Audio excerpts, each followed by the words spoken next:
दिल्ली का सरिता विहार एक ऐसा इलाका जो अपनी शांति, अपने सुकून के लिए जाना जाता है। एक ऐसी जगह जहां सुबह की भागदौड़ होती है, लोग अपने काम पर निकलते हैं, दोपहर में एक खामोशी छा जाती है और शाम होते होते बच्चों के खेलने की आवाज़ें गूंजने लगती हैं। यहाँ की जिंदगी की एक अपनी लय है, एक भरोसा है, सुरक्षा का एक एहसास। देखिए, यहाँ की जिंदगी का ना एक सेट पैटर्न है। मतलब वही कामकाजी लोग, छोटे छोटे परिवार, स्टूडेंट्स हैं जिनके अपने सपने हैं। और रातें रातें तो यहाँ बिल्कुल शांत होती हैं। बिल्डिंग्स के जो लंबे सुनसान कॉरिडोर होते हैं ना, उनमें एक अजीब नहीं, एक सुकून वाली खामोशी होती है। वो खामोशी जो डराती नहीं, बल्कि आपको सेफ महसूस कराती है। एक तरह का यकीन दिलाती है कि हाँ, सब ठीक है, सब अपनी अपनी जगह पर महफूज हैं। हमारे बंद दरवाजों के पीछे सब कुछ सुरक्षित है। लेकिन क्या हो अगर यही जानी पहचानी, सुकून देने वाली खामोशी अपने अंदर एक भयानक राज छिपा रही हो? क्या हो जब उन बंद दरवाजों के पीछे उसी भरोसे की आड़ में कोई खौफनाक कहानी लिखी जा रही हो?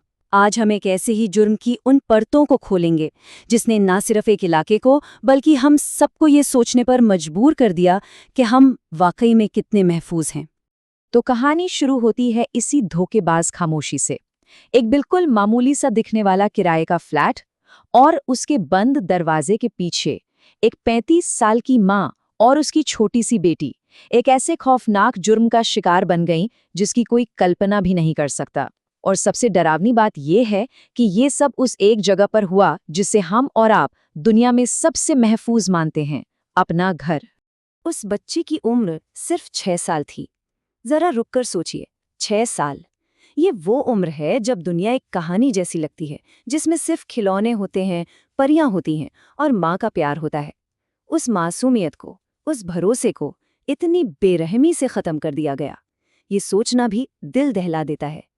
पर इस कहानी का सबसे परेशान करने वाला हिस्सा अभी आना बाकी था। अब सोचिए जरा, पुलिस की टीम उस फ्लैट के अंदर जाती है। पहली नजर में सब नॉर्मल लगता है, कुछ भी अपनी जगह से हिला हुआ नहीं। पर फिर उनकी नजर जाती है बेड पर, और जो वो देखते हैं वो किसी के भी रोंगटे खड़े कर दे। माँ और बेटी की लाशें, वो कहीं बाहर नहीं थीं। उन्हें बेड के अंदर जो स्टोरेज बॉक्स होता है उसमें छिपाया गया था। सिर्फ ये एक डिटेल, बस ये एक बात इस पूरे केस को एक आम कत्ल से उठाकर कहीं ज्यादा भयानक बना देती है। क्यों? क्योंकि किसी को छिपाना, वो भी इस तरह, ये कोई पैनिक में लिया गया फैसला नहीं होता। ये एक कोल्ड कैलकुलेटेड फैसला है, जुर्म करने के बाद ठंडे दिमाग से लिया गया फैसला। किसी भी सस्पेक्ट का नाम सामने आने से बहुत पहले वो क्राइम सीन खुद ही अपनी कहानी कह रहा था।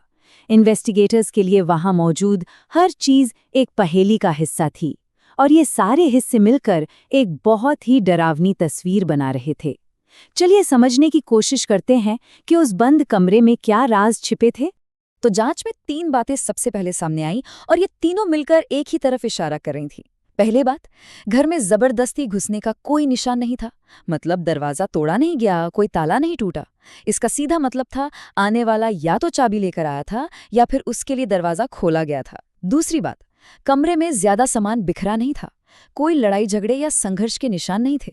और तीसरी सबसे जरूरी बात, लाशों को बहुत सोच समझ कर छिपाने की कोशिश हुई थी। ये तीनों सुराग किसी अजनबी की तरफ नहीं बल्कि किसी अपने की तरफ इशारा कर रहे थे। घर में कोई जबरदस्ती दाखिल नहीं हुआ, ये एक बहुत बड़ा क्लू था। और यहीं पर काम करती है फेमिलियरिटी साइकोलॉजी। ये एक तरह का दिमागी झुकाव है जो हम सब में होता है।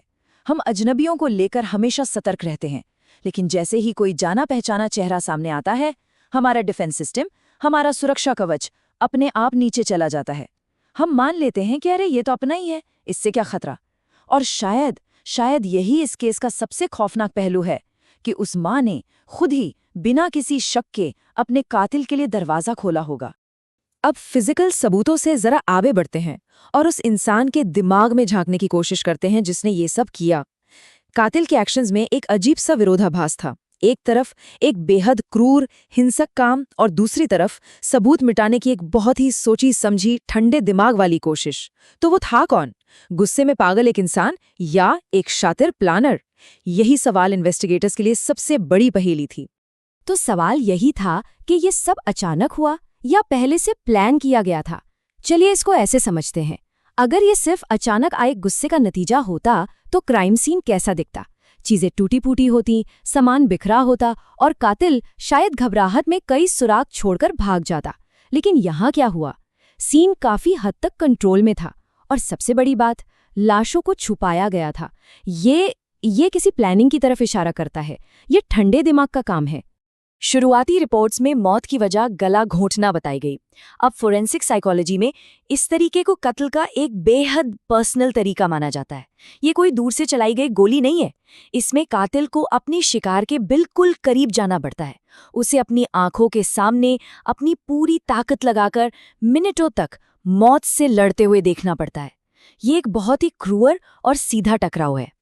तो फिर ये कैसे हो सकता है कि जो इंसान गुस्से में इतना हिंसक हो, वो ठीक उसके बाद इतना शांत और लॉजिकल हो जाए कि लाशें छिपाने की प्लानिंग करे? यहाँ एक मनोवैज्ञानिक थ्योरी है जिसे कॉग्निटिव स्विच कहते हैं। इसे ऐसे समझिए कि हमारे दिमाग में एक स्विच होता है। जुर्म करते वक्त इमोशंस का, गुस्से का स्विच ऑन होता है, लेकिन जैसे ही वो काम खत्म होता है, दिमाग तुरंत वो स्विच ऑफ करके दूसरा स्विच ऑन कर देता है, सर्वाइवल मोड का। अब डर हावी हो जाता है और दिमाग का बस एक ही काम रह जाता है, खुद को कैसे बचाना है। और इसी मोड में वो सबूत मिटाने और लाशें छिपाने जैसे ठंडे दिमाग वाले फैसले लेता है। जैसे जैसे इन्वेस्टिगेशन आगे बढ़ी, सबूतों की कड़ियां एक दूसरे से जुड़ने लगी और शक की सुई किसी बाहरी या अजनबी से हटकर एक बहुत ही जानी पहचानी और परेशान करने वाली दिशा में घूमने लगी।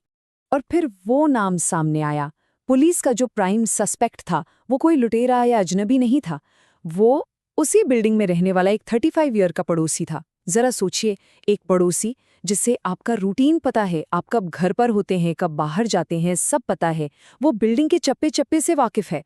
उसे पता है कि कहाँ कैमरा है और कहाँ नहीं। ये जो जान पहचान है, ये जो भरोसा है, यही एक कातिल के हाथ का सबसे खतरनाक हथियार बन जाता है। सस्पेक्ट के भागते ही पुलिस ने डिजिटल सबूतों का जाल बिछाना शुरू कर दिया। सबसे पहले उसकी कॉल डिटेल रिकॉर्ड्स यानी CDR निकाली गईं। इससे पता चलता है कि जुर्म से पहले और बाद में उसने किससे बात की, उसकी लोकेशन क्या थी। फिर पूरे इलाके के CCTV फुटेज खंगाले गए। एक-एक फ्रेम को ध्यान से देखा गया ताकि उसकी हर मूवमेंट को ट्रैक किया जा सके। और आखिर में उसके फ़ोन की लास्ट लोकेशन पिंग से ये पता लगाने की कोशिश की गई कि वो किस तरफ भागा है। ये डिजिटल फुटप्रिंट्स एक ऐसी कहानी बनाते हैं जिसमें झूठ बोलना नामुमकिन होता है। पर सबसे बड़ा सवाल, आखिर मकसद क्या था? क्यों किया गया ये सब? देखिए, जब तक सस्पेक्ट पकड़ा नहीं जाता, ये सब थ्योरीज ही हैं। लेकिन इन्वेस्टिगेटर्स कुछ कॉमन एंगल पर काम करते हैं। क्या कोई पुरानी निजी दुश्मनी थी, या पैसों का कोई लेन देन था जो गलत हो गया, या फिर ये एक तरफा जुनून का मामला था जिसमें ना सुनना बर्दाश्त नहीं हुआ, या फिर ये सब कुछ नहीं था, बस अपनी ताकत दिखाने, किसी को कंट्रोल करने का एक वैशी तरीका था। हर मोटिव के पीछे एक अलग साइकोलॉजी होती है और पुलिस को उसी को क्रैक करना था। इस जुर्म का असर सिर्फ उस एक फ्लैट या एक परिवार तक ही नहीं रहा। इसकी गूंज पूरे मोहल्ले में और शायद उससे भी आगे तक सुनाई दी।